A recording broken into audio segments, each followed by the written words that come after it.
But I remember thinking to myself, at the time, there was no internet, there was no social media, and everyone I saw in the media that was black and was a male, because remember, I was in an area with no minorities, right? It was just all poor white neighborhoods, the projects and that sort of thing, welfare areas. And I remember thinking, every successful black person that I can see is like some form of entertainer or some form of athlete, which is a different form of entertainment, right? Because that's how they get paid, from people watching.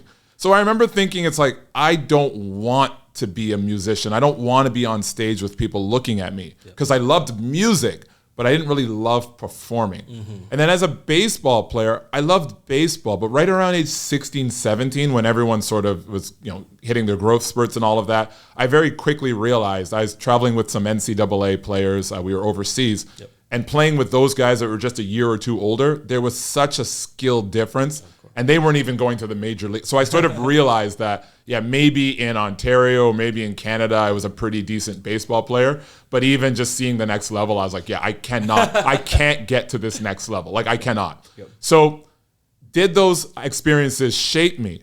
Absolutely, because it's like when you were talking about being a DJ, right? If you hadn't have gone through that, you wouldn't have understood I love connecting with people, but maybe the way I'm connecting with people is not the optimal way for me.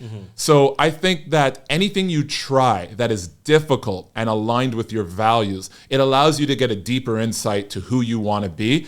And for me, that's the whole purpose of life, is getting closer to my ideal self. And if I don't try things that are a little bit different and a little bit more difficult, then I'm not going to be able to find out who I am. I think the key is to line up your actions with your values.